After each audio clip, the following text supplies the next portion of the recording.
السلام علیکم ورحمۃ اللہ وبرکاتہ۔ الحمد للہ رب العالمین والصلاة والسلام علی نبینا محمد وعلی آلہ وصحبہ اجمعین، اما بعد۔ آج 25واں پارہ ہے اور اس پارے میں شروع میں سورہ حامیم سجدہ کا کچھ حصہ ہے، پھر سورہ شورا ہے، اور اس کے بعد سورہ زخرف ہے، اس کے بعد سورہ دخان ہے، اور اس کے بعد سورہ جاثیہ ہے۔ تو سورہ حامیم السجدہ کی آیت نمبر 51 اللہ رب العزت ارشاد فرماتے ہیں کہ وَإِذَا أَنْعَمْنَا عَلَى الْإِنسَانِ أَعْرَضَ وَنَأَىٰ بِجَانِبِهِ وَإِذَا مَسَّهُ الشَّرُّ فَذُو دُعَاءٍ عَرِيضٍ۔ جب ہم انسان پہ انعام کرتے ہیں، نعمتیں اسے دیتے ہیں، تو ہم سے اعراض کر لیتا ہے، رب کو بھول جاتا ہے، اور جب مصیبت آتی ہے، تکلیفیں آتی ہیں، پھر اس کی دعائیں دیکھو، بڑی لمبی چوڑی دعائیں کرتا ہے۔ کیوں جی، ہم ایسے ہی ہیں؟ جب رب کی نعمتیں برستی ہیں، جب شادی والا دن ہوتا ہے، تب پورے گھر کو نماز معاف ہو جاتی ہے۔ شادی والے دن پورے گھر کو کیا ہوتی ہے؟ نماز معاف۔ کیوں؟ آج خوشی کا دن ہے۔ اور پھر جب پتہ چلتا ہے گھر میں کوئی کسی کو کینسر کی بیماری لگ گئی ہے، جن لگ گئے، جادو ہو گیا ہے، اب دیکھو اس گھر کی دعائیں۔ اب کہتے ہیں کہ جناب بڑی دعائیں کی ہیں مولوی صاحب، کچھ ہو نہیں رہا، اس لیے کہ خوشحالی کے ایام میں، آسودگی کے ایام میں تو رب کو یاد نہیں رکھتا۔ تو اللہ رب العزت نے یہ انسان کا مزاج ہمارے سامنے رکھا ہے۔ اس لیے میرے بھائیوں، خوشحالی کے ایام میں، آسودگی کے ایام میں، جوانی کے ایام میں، مالداری کے ایام میں رب کو یاد رکھیں۔ رب کے ساتھ یہ تعلق مصیبت کے ایام میں کام آئے گا۔ سورہ شورا آیت نمبر 20 اللہ تعالیٰ فرماتے ہیں کہ من کان یرید حرث الآخرہ نزد لہ فی حرثہ ومن کان یرید حرث الدنیا نؤتہ منہا وما لہ فی الآخرۃ من نصیب۔ کہ جو آخرت کی کھیتی چاہتا ہے، آخرت کا اجر و ثواب چاہتا ہے، تو ہم اس کے لیے اس کی کھیتی میں اضافہ کر دیتے ہیں، اس کا اجر و ثواب بڑھا دیتے ہیں۔ نیکی ایک کرتا ہے اور ہم اجر و ثواب دیتے ہیں 10 نیکیوں کا۔ نیکی ایک کرتا ہے، ہم ثواب دیتے ہیں 70 نیکیوں کا۔ نیکی ایک کرتا ہے، ہم ثواب دیتے ہیں 100 نیکیوں کا، کیونکہ یہ مخلص ہے، جنت کے لیے عمل کر رہا ہے، جہنم کی آگ سے بچنے کے لیے عمل کر رہا ہے، دنیا کے لیے نہیں کر رہا۔ وَمَنْ كَانَ يُرِيدُ حَرْثَ الدُّنْيَا، اور جو دنیا کی کھیتی چاہتا ہے، اپنے نیک عمل کا اجر و ثواب دنیا میں لینا چاہتا ہے، آخرت اس کے ذہن میں بالکل نہیں ہے، نُؤْتِهِ مِنْهَا، تو اسے پھر ہم دیتے ہیں، اس میں سے کچھ نہ کچھ دے دیتے ہیں، دنیا میں سے اسے کچھ نہ کچھ دے دیتے ہیں۔ وَمَا لَهُ فِي الْآخِرَةِ مِن نَصِيب، اور اسے آخرت میں کچھ نہیں ملے گا۔ اس کا مطلب یہ ہے کہ جب آپ دیکھیں کہ دنیا آپ کو بہت مل رہی ہے تو زیادہ خوش نہ ہوں،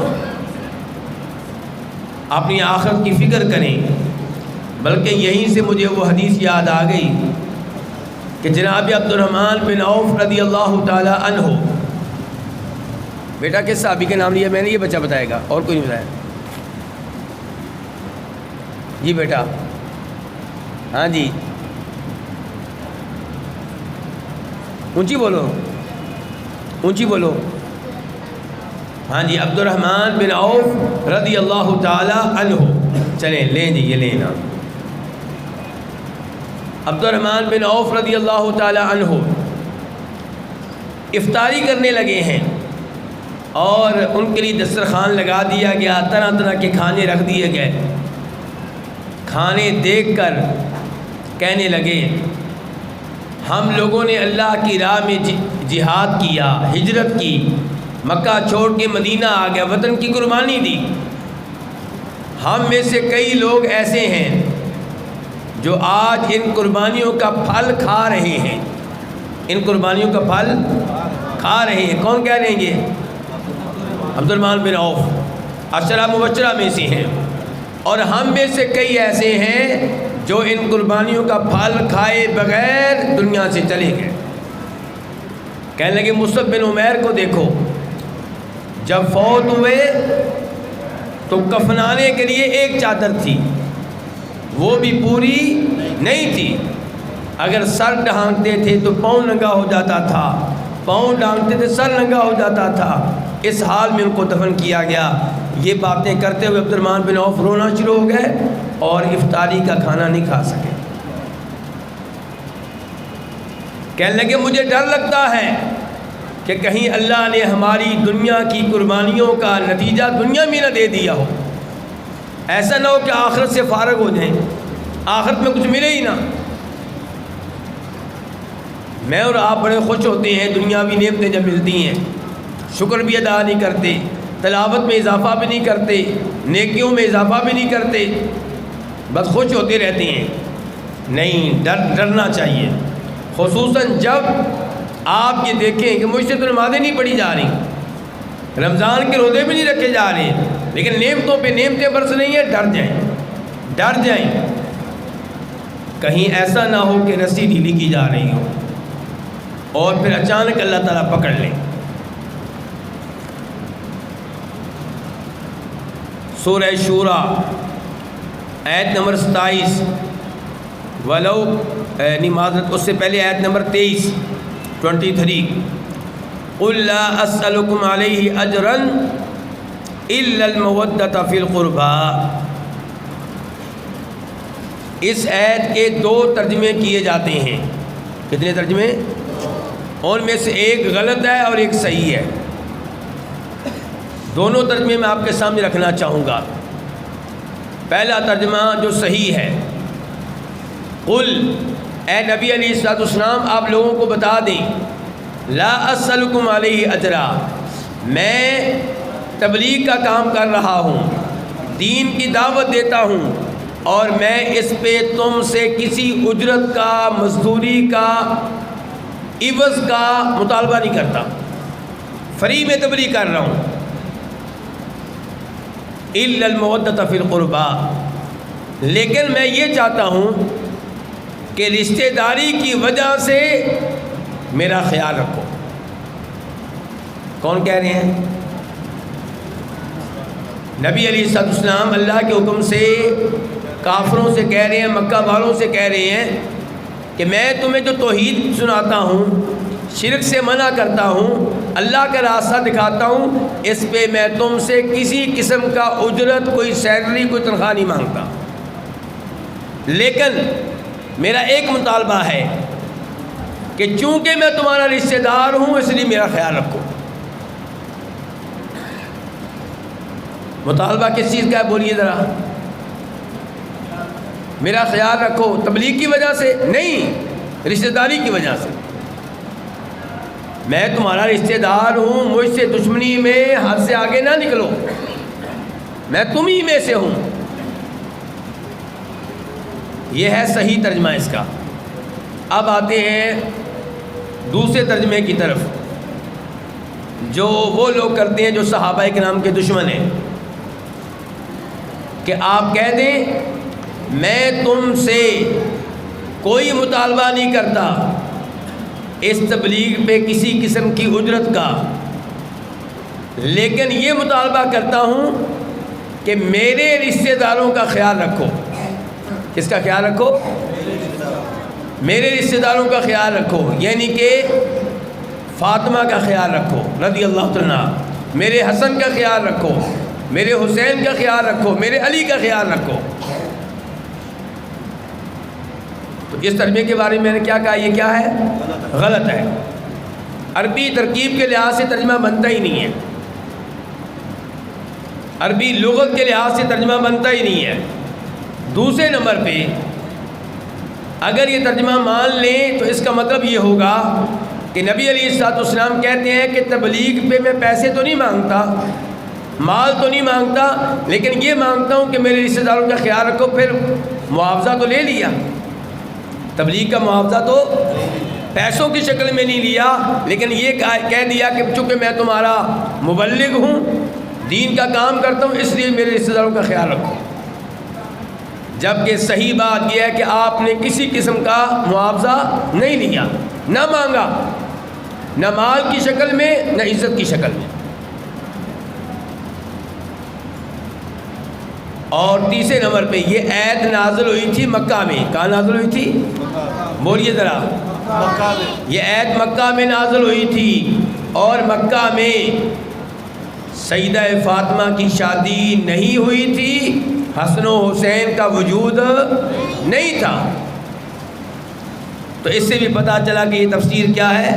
غلط ہے۔ سیدہ فاطمہ اور جناب علی کی شادی کہاں ہوئی ہے؟ مدینہ میں آ کے۔ کہاں ہوئی ہے؟ مدینہ میں آ کے۔ تو یہ تفسیر غلط ہے۔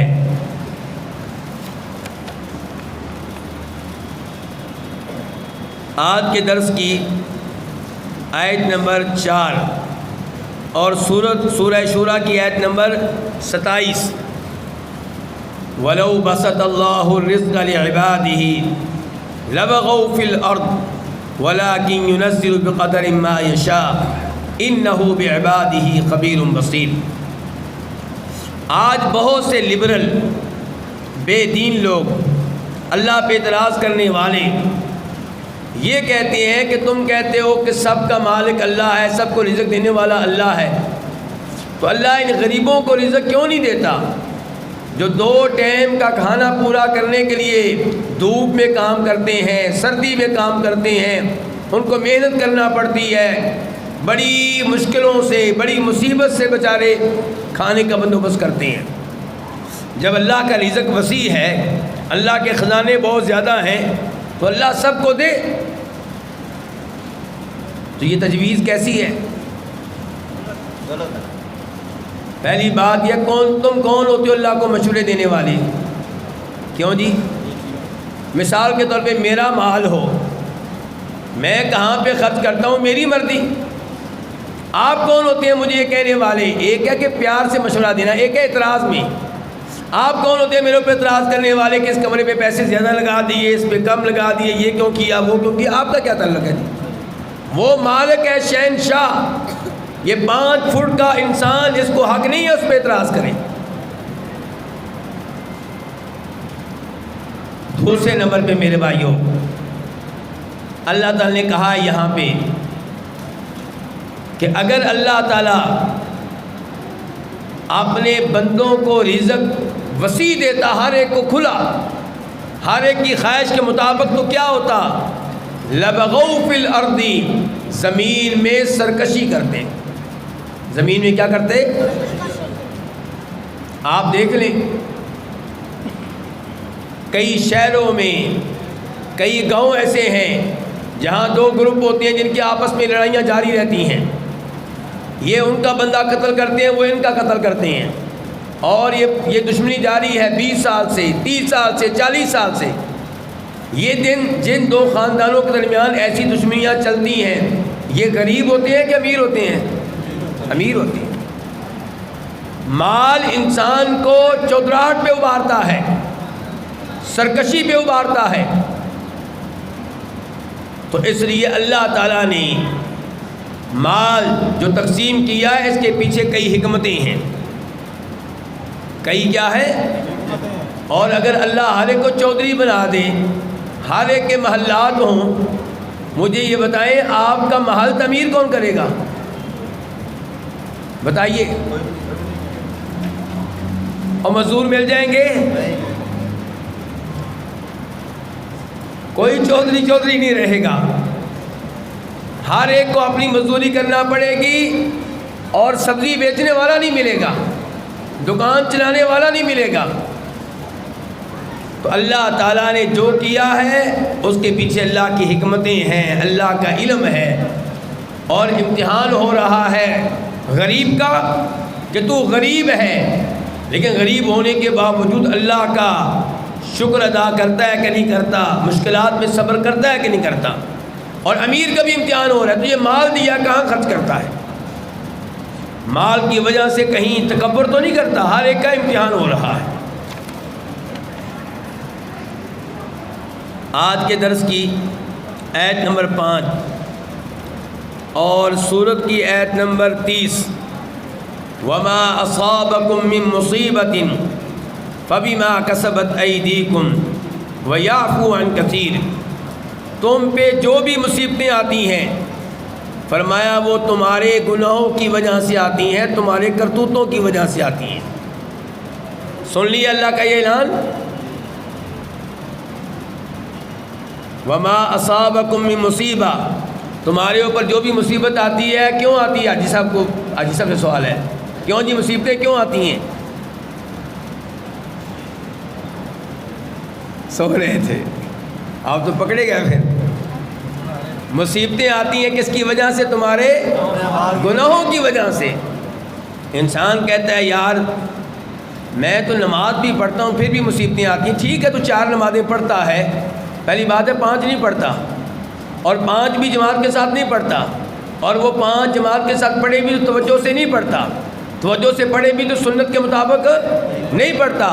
اور پھر صرف نمازیں پڑھ لینا کافی نہیں ہے، گناہوں سے بچنا بھی ضروری ہے. غیبتیں تو کرتا ہے، تہمتیں تو لگاتا ہے، بہنوں کا مال تو نہیں دیتا، پڑوسیوں کا مال تو نہیں دیتا، قرض جس سے لے لے واپس نہیں کرتا، اور ابھی کہتا ہے مصیبت پتہ نہیں کیوں آ گئی ہے. تو اللہ نے کہا مصیبتیں آتی تمہارے گناہوں کی وجہ سے. وَيَعْفُو عَنْ كَثِيرٍ، فرمایا جتنے تمہارے گناہ ہیں اتنی مصیبتیں میں نہیں بھیجتا، کسی گناہ پہ پریشانی بھیجتا ہوں اور اکثر گناہوں کو نظر انداز کر دیتا ہوں. اگر اللہ تعالیٰ ہر گناہ پہ پکڑے تو پھر زمین پہ آپ کو کوئی انسان چلتا ہوا نظر نہ آئے. یہ تو اس کی مہربانی ہے.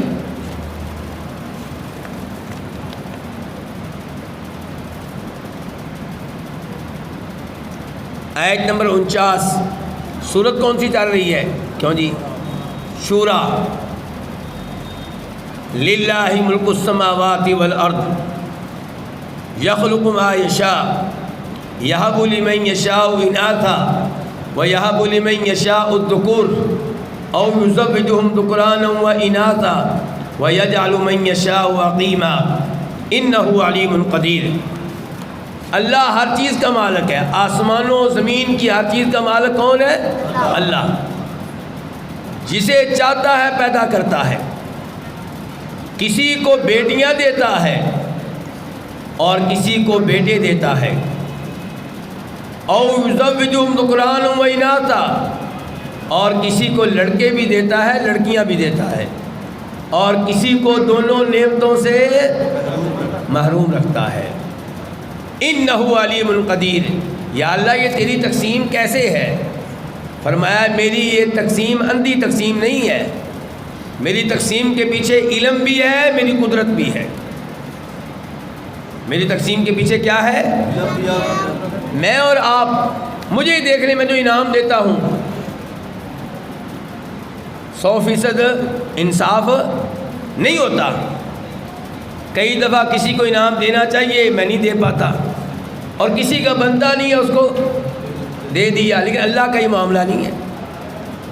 اللہ کی ہر تقسیم کے پیچھے اللہ کی حکمت ہے، اللہ کا علم ہے. تو اللہ کی تقسیم پہ راضی رہنا چاہیے. اچھا یہ جو ایک ہم کہتے ہیں جی بیٹا پیدا ہو تو کیا ہوئی ہے جی؟ اللہ کا نعمت. اور بیٹی پیدا ہو یہ کیا چکر ہے؟ مجھے بھی سمجھائیں، مجھے آج تک سمجھ نہیں آیا ہے چکر. بیٹا پیدا ہو تو جی اللہ کی نعمت، بیٹی پیدا ہو تو اللہ کی رحمت. تو کیا بیٹا رحمت نہیں ہے اور بیٹی نعمت نہیں ہے؟ یہ کیا عجیب کھیل تماشا شروع کیا ہوا ہے. کم از کم آپ لوگوں کو یہ بات معلوم ہو جائے اور اس کو عام کریں. یہ اپنی طرف سے جناب بیٹا ہو تو نعمت، بیٹی ہو تو رحمت، یہ فضول سی ایک بات ہے. دونوں ہی، بیٹا ہو تو نعمت ہے رحمت ہے، بیٹی ہو نعمت اور رحمت ہے، لیکن یہ نعمت اور رحمت تب رہے گی جب آپ صحیح تربیت کریں گے، ورنہ یہی بیٹی عذاب بن جائے گی، یہی بیٹا عذاب بن جائے گا۔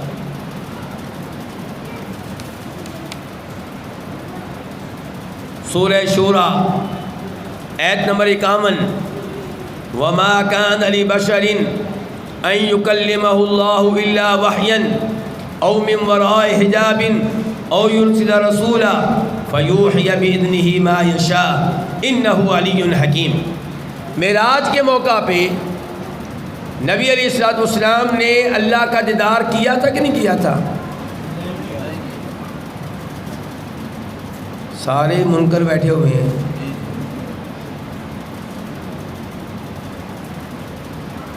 چلیں جی، اب پھر میں آپ کو کیا بتاؤں، میں تو بڑا جوش میں یہ آیت بیان کرنے لگا تھا، لیکن آپ کا پہلے ہی عقیدہ ہے۔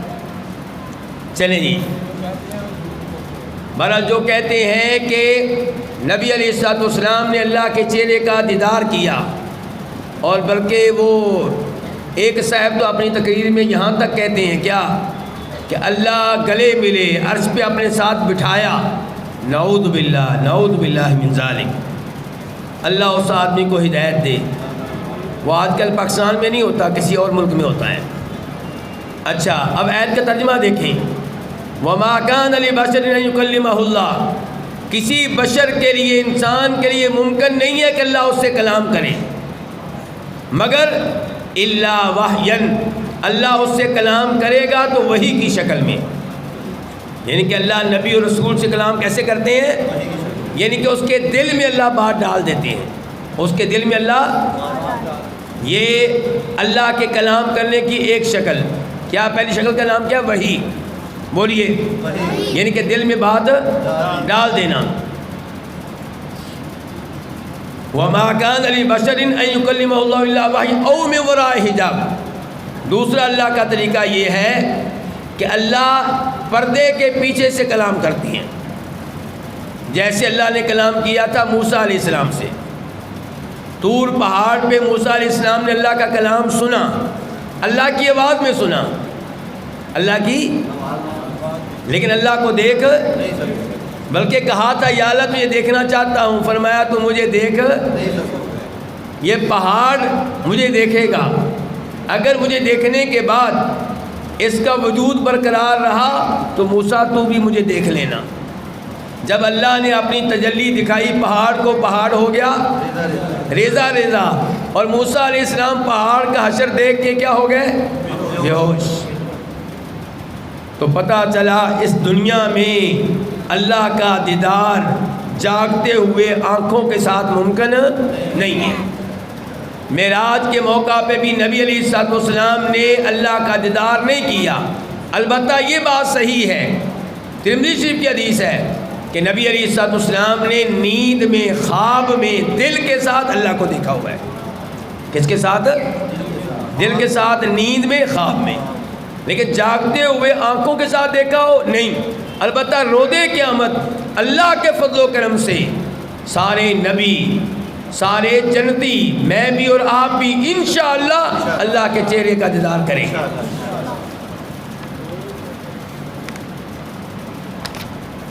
اس کے بعد سورہ زخرف، اس کے بعد کیا؟ سورہ زخرف آیت نمبر 13-14، اللہ تعالیٰ اپنا تعارف کروا رہے ہیں، اور اللہ نے یہ تعارف کئی آیتوں میں کروایا ہے، لیکن میں نے ان آیتوں میں سے 2 آیتیں منتخب کی ہیں، آیت نمبر 13 اور 14۔ والذی خلق الازواج کلھا، اللہ وہ ہے جس نے سارے جوڑے پیدا کیے ہیں، گائے اور بیل، بکری اور بکرا، اونٹنی اور اونٹ، اور بلی اور بلا، جتنے بھی جوڑے ہیں کس نے پیدا کیے ہیں؟ اللہ نے۔ وَجَعَلَ لَكُم مِّنَ الْفُلْكِ وَالْأَنْعَامِ مَا تَرْكَبُونَ، اور وہ کشتیاں، وہ جانور جن پہ تم سواری کرتے ہو، وہ کس نے پیدا کیے ہیں؟ اللہ نے۔ یہ اللہ کا احسان ہے، لیکن چونکہ ہماری روٹین بن چکی ہے اس لیے ہم اس کو احسان سمجھتے نہیں ہیں۔ چیتے پہ بیٹھ سکتے ہیں، شیر کے اوپر سواری کر سکتے ہیں، تو یہ اللہ کا انعام ہے کہ اللہ نے اونٹ کو شریف سا جانور بنایا، ہمارے تابع کر دیا ہے، بیل کو ہمارے تابع کر دیا ہے، گھوڑے کو تابع کر دیا ہے، خچر کو تابع کر دیا ہے، گدھے کو تابع کر دیا ہے۔ اگر یہ جانور بھی شیر کی طرح ہوتے تو کیا انجام ہوتا؟ تو اللہ کا احسان مانتے ہیں نا پھر۔ اور کشتی اللہ کا انعام ہے، جہاد اللہ کا انعام ہے، یہ بس اللہ کا انعام ہے، یہ کار اللہ کا انعام ہے، موٹر سائیکل اللہ کا انعام ہے۔ یا اللہ یہ انعام تو نے کیوں کیا؟ لِتَسْتَوُوا عَلَىٰ ظُهُورِهِ، تاکہ تم اچھی طرح ان کی پشت پہ بیٹھ کے سواری کر سکو۔ ثُمَّ تَذْكُرُوا نِعْمَةَ رَبِّكُمْ، اور بیٹھ کے اپنے رب کے اس احسان کو یاد کرو۔ وَتَقُولُوا، اور تاکہ تم اس موقع پہ یہ دعا پڑھو، سبحان الذی سخر لنا ھذا وما كنا له مقرنین وإنا إلی ربنا لمنقلبون، کہ پاک ہے وہ اللہ جس نے اس جانور کو، اس کشتی کو، اس جہاد کو، اس بس کو، اس رکشے کو، اس موٹر سائیکل کو، اس سائیکل کو ہمارے لیے مسخر کیا، ہم اس پہ قابو پانے والے نہیں تھے، اور یقیناً ایک دن ہم نے اللہ کے پاس حاضر ہونا ہے۔ اچھا مجھے یہ بتائیں، بس پہ بیٹھنے کی دعا کیا ہے؟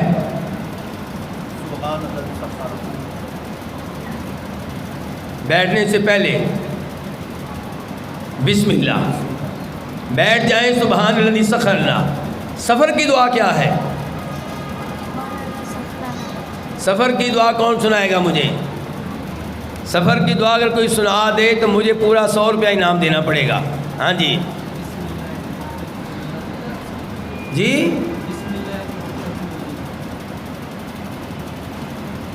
سفر کی دعا آپ میں سے کسی کو یاد نہیں ہے؟ اب قاری صاحب، قاری اویس صاحب کی منت کریں کہ اعتکاف کے دوران آپ کو یہ دعا یاد کروا دیں۔ سفر آپ نے کبھی کیا کہ نہیں کیا؟ تو مسلمان ہیں، سفر کی دعا کے بغیر ہی کر لیا۔ آپ کو سب سے پہلے دعا یاد کرنی چاہیے۔ فوج میں ہے نا، فوج والے بڑے سفر کرواتے ہیں۔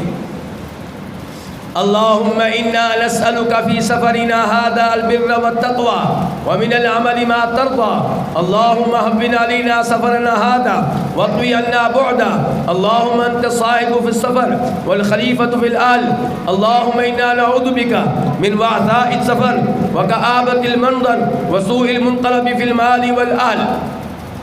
اور اگر آپ اس کا ترجمہ سنیں نا تو آپ حیران رہ جائیں گے۔ ترجمہ سنیں اس دعا کا تو آپ کہیں گے میں کتنا بد نصیب ہوں کہ آج تک میں نے یہ دعا یاد نہیں کی۔ تو انشاءاللہ اب اگر آپ نے دعا یاد کرنی ہو کس کتاب سے کریں گے؟ حصن المسلم۔ کن کن بھائیوں کے پاس یہ کتاب ہے؟ ہاتھ کھڑا کریں ذرا۔ میرا سوال ہے باقیوں کے پاس کیوں نہیں ہے؟ اچھا کس کس کے بھائی کے پاس کبھی موبائل نہیں رہا؟ 3000 کا، 20,000 کا، 50,000 کا موبائل ہر ایک کے پاس ہے، اور 50 روپے 100 روپے کی کتاب کیوں نہیں ہے؟ دعاؤں کی کتاب، اللہ کے نبی کی دعائیں کب تک آ جائے گی؟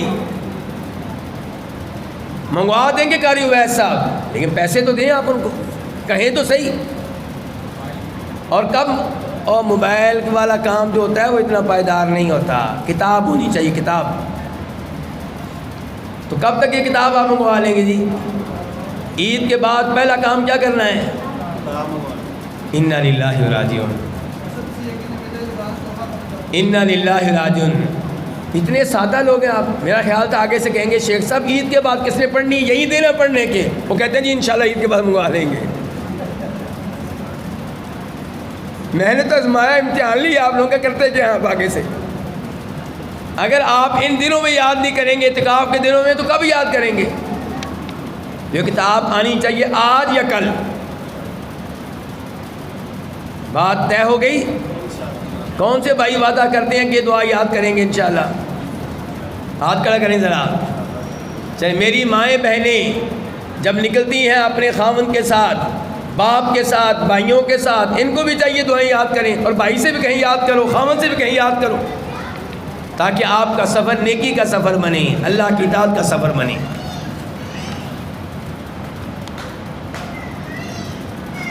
سورہ زخرف آیت نمبر 36، وَمَن يَعْشُ عَن ذِكْرِ الرَّحْمَنِ نُقَيِّضْ لَهُ شَيْطَانًا فَهُوَ لَهُ قَرِينٌ، اور جو رحمان کے ذکر سے اندھا بن جائے، لو جی آیت بھی ویسی آ گئی فوراً، جو رحمان کے ذکر سے کیا بن جائے؟ رحمان کو یاد نہ کرے، نہ صبح کی دعا پڑھنے کا ہوش، نہ رات کو دعائیں پڑھنے کا ہوش، نہ واش روم کی دعائیں پڑھنے کا ہوش، نہ اللہ یاد، نہ اللہ کی فکر، نہ اللہ کی نماز، نہ اللہ کا کلام۔ وَمَن يَعْشُ عَن ذِكْرِ الرَّحْمَنِ، جو رحمان کے ذکر سے اندھا بن جائے، نُقَيِّضْ لَهُ شَيْطَانًا، ہم بھی پھر اس کو یہ صلاح دیتے ہیں کہ اس پہ ایک شیطان مقرر کر دیتے ہیں، اس کا دوست کس کو بنا دیتے ہیں؟ فَهُوَ لَهُ قَرِينٌ، شیطان کو اس کا یار بنا دیتے ہیں، پھر اس کی باتیں مانتا ہے اور اس کی دوستی اس وقت تک رہتی ہے جب تک کہ جہنم کی آگ میں نہیں پہنچ جاتا۔ تو میرے بھائیوں، قرآن کی تلاوت کا، قرآن کی تفسیر سیکھنے کا، قرآن کا ترجمہ سیکھنے کا، اذکار کرنے کا اہتمام کریں، ورنہ یہ دیکھ لیں سزا بڑی سخت ہے۔ آیت نمبر 67، اللہ تعالی نے فرمایا الْأَخِلَّاءُ يَوْمَئِذٍ بَعْضُهُمْ لِبَعْضٍ عَدُوٌّ إِلَّا الْمُتَّقِينَ، کہ جو لوگ آج دوست ہیں، کسی سے دوستی ہے جی آپ کی دنیا میں؟ ہے کسی دوستی؟ لے بچے کی دوستی ہے۔ تو فرمایا دنیا میں جو آج دوست ہیں، روز قیامت ایک دوسرے کے دشمن ہوں گے۔ ذہن میں آیا دوست اپنا؟ یہ روز قیامت آپ کا کیا ہوگا؟ آپ اس کے دشمن، وہ آپ کا دشمن ہوگا۔ اِلَّا الْمُتَّقِينَ، سوائے ان کے جن کی دوستی دین کی بنیاد پہ ہوگی، تقویٰ کی بنیاد پہ ہوگی، نماز روزے کی بنیاد پہ ہوگی، قرآن کی بنیاد پہ ہوگی۔ تو ذرا اپنی دوستیاں چیک کر لیں۔ کیا چیک کر لیں؟ اپنی دوستیاں۔ کوئی مولوی بھی دوست بنایا کہ نہیں؟ کیوں جی؟ تو مولوی دوستوں میں شامل ہے، اور ان کو کیا بنانے کی ضرورت ہے؟ فری میں مل جاتے ہیں، جہاں مرضی پکڑ لیں۔ ہاں جی، تو میرے بھائی اپنے دوست بنائیں علماء، قرآن کے قاری۔ میں یہ نہیں کہتا سب علماء اچھے ہوتے ہیں، لیکن علماء میں سے جو آپ کو باعمل نظر آئے، قرآن کے قاریوں میں سے جو آپ کو باعمل نظر آئے، کم از کم وہ تو آپ کا دوست ہونا چاہیے، کیونکہ اس کی دوستی میں بیٹھیں گے کوئی نصیحت مل جائے گی، کوئی اچھی باتیں مل جائیں گی، کوئی اچھا مشورہ مل جائے گا۔ اور بروں کو دوست بنائیں گے تو آپ کو کہیں اور لے کر جائیں گے، آپ کو غلط مشورے دیں گے، خلاف شریعت مشورے دیں گے۔ سورہ دخان آیت نمبر 3 اور 4، اِنَّا أَنزَلْنَاهُ فِي لَيْلَةٍ مُبَارَكَةٍ إِنَّا كُنَّا مُنذِرِينَ فِيهَا يُفْرَقُ كُلُّ أَمْرٍ حَكِيمٍ، کہ ہم نے قرآن کو اتارا ہے ایک بابرکت رات میں۔ دھیان سے سوال آنے والا ہے، ہم نے قرآن کو اتارا ایک بابرکت رات میں، بے شک ہم ڈرانے والے ہیں قرآن کے ذریعے۔ اس بابرکت رات میں ہر محکم اور حکمت والے کام کے فیصلے ہوتے ہیں۔ یہ کون سی رات ہے؟ یہ فیصلوں والی رات۔ جی بیٹا، لیلۃ القدر کی رات کے لیلۃ القدر یہ شعبان میں ہوتی ہے بیٹا کہ رمضان میں؟ کسی نے بتایا تو نہیں؟ رمضان میں؟ آئیں بیٹا، جلدی آئیں، جلدی آئیں، ماشاءاللہ۔ تو یہ بات غلط ہے کہ شب برات فیصلوں والی رات ہے، یہ بات غلط ہے، یہ قرآن سے پتہ چل رہا ہے۔ اللہ کہہ رہے ہیں فیصلوں والی رات وہی ہے جس رات قرآن نازل ہوا تھا، اور قرآن نازل ہونے والی رات شعبان میں نہیں بلکہ رمضان میں ہے۔ اس کے بعد سورہ دخان کی آیت نمبر 29، فما بکت علیہم السماء والارض وما كانوا منذرین، جب ہم نے فرعون کے لشکر کو غرق کیا، وہ بڑے بڑے باغات چھوڑ گئے، چشمے چھوڑ گئے، مال چھوڑ گئے، محلات چھوڑ گئے، اور جب دنیا سے گئے تو ان کے جانے پہ کوئی نہیں رویا، نہ آسمان رویا، نہ زمین روئی، اور نہ مہلت ملی۔ میرا آپ کا اشر بھی ایسے ہونا ہے، 2 دن بیٹے روئیں گے، 2 دن رشتہ دار روئیں گے، اس کے بعد کسی کو یاد تو لوگوں کی وجہ سے رب کو ناراض نہ کریں، لوگوں کی وجہ سے نماز قضا نہ کریں۔ یہ دنیا والے آپ کو 4 دن یاد رکھیں گے، زیادہ سے زیادہ 1 سال یاد رکھیں گے، پہلی عید کے بعد اگلی عید تک یاد رکھیں گے، اس کے بعد کسی کو پتہ بھی نہیں ہوگا کہ کوئی آیا تھا کہ نہیں آیا تھا۔ اس لیے اللہ سے اپنا رابطہ مضبوط بنائیں۔ آخری آیت آج کے درس کی سورہ جاثیہ آیت نمبر 21 اللہ تعالیٰ مخاطب ہے ان لوگوں سے جو آخرت کے منکر ہیں، جو کہتے ہیں مر جائیں گے تو کہانی ختم، کوئی حساب کتاب نہیں ہوگا۔ اللہ نے کہا ام حسب الذین اجترحوا السیئات ان نجعلہم کالذین آمنوا وعملوا الصالحات سواء محیاہم ومماتہم ساء ما یحکمون۔ یہ لوگ کیا سمجھتے ہیں؟ او بیٹا آرام سے بیٹھ جاؤ، بیٹا او بیٹا، ان کو بلا لیں جو ان کے والد صاحب ہیں، کدھر بلا لیں کدھر بلا لیں۔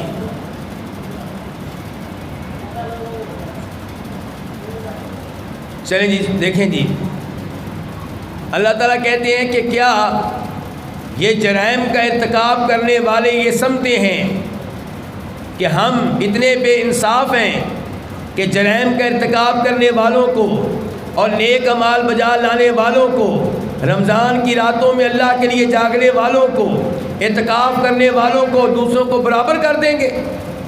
یعنی کہ اگر آخرت نہ ہو، روز قیامت کا حساب کتاب نہ ہو، اس کا مطلب تو یہی نکلتا ہے کہ مجرم اور نیک برابر ہیں، فوت ہوتے ہی کہانی ختم۔ نہیں نہیں نہیں نہیں، یہ تمہاری غلط فہمی ہے۔